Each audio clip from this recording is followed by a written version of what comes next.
सोचता रहा अपने देश के बारे में, देश के भविष्य के बारे में, और जितना सोचता उतना ही निराश होता रहा। 50 साल पहले पड़ोसी देश जो हमसे पीछे थे या बराबर के थे, वो आज मीलों दूर निकल चुके हैं हमसे। बड़े देशों की बात ना करें, थाईलैंड, मलेशिया, इंडोनेशिया, यहां तक कि श्रीलंका और बांग्लादेश भी हमसे आगे हैं अगर प्रति व्यक्ति आय, पर कैपिटा जीडीपी की बात करें तो। और अगर ऐसा ही चलता रहा तो 2047 में हम विकसित देश नहीं बल्कि दुनिया के बाजार में मुंह दिखाने लायक भी नहीं रहेंगे। आप लोगों को मैं बधाई देना चाहता हूं एक तरफ कि आप लोगों ने परिवर्तन चाहा, बदलाव चाहा, पिछले 2 महीनों में आंदोलन किए और बदलाव आया भी। शिक्षा मंत्री ने इस्तीफा दिया, मगर जो अगले शिक्षा मंत्री आए उनसे भी कोई चमत्कार होता नहीं दिखता, और जब तक शिक्षा पिछड़ी रहेगी देश का भविष्य भी पिछड़ा ही रहेगा। वैसे ही अगर दिल्ली में एक पार्टी की सरकार से अन्याय पर आवाज उठाई और सरकार ने बर्बरता से दबाया उस आवाज को, तो दूसरे राज्यों में दूसरे पार्टी के सरकारों ने भी वही किया अन्याय और वैसे ही बर्बरता से दबाया। तो पार्टियों की भी बात नहीं है।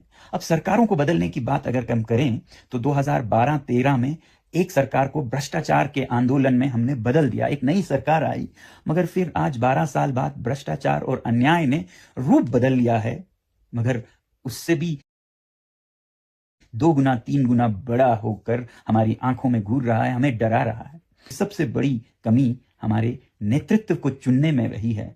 जब तक नेता सही ना हो तो पूरा देश गलत रास्ते पे चलेगा। मगर मैं ये कहना चाहूंगा, इन हालातों के बावजूद बहुत से ऐसे नेता हैं जो सही पर चलते हैं, सच्चाई पर चलते हैं, उन्हें मैं सलाम करता हूं।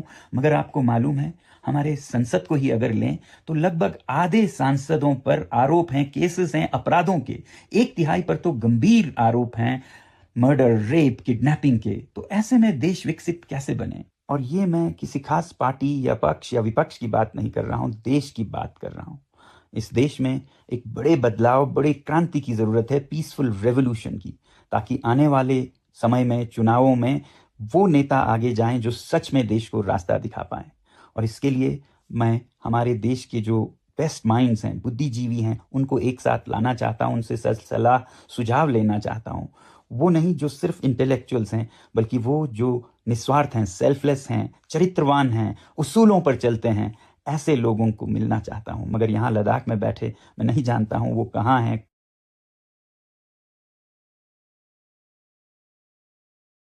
कौन है, और इसमें आप लोग मेरी मदद कर सकते हैं।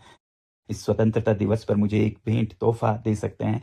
ऐसे नाम सुझाएं आप जिन्हें आप जानते हों और ऐसे गुण रखते हों, और इनके साथ मैं आप लोगों का सुझाव लेने के लिए आपके राज्य में, आपके शहरों में भी आना चाहूंगा। तब तक के लिए धन्यवाद। स्वतंत्रता दिवस की बधाई और जय हिंद।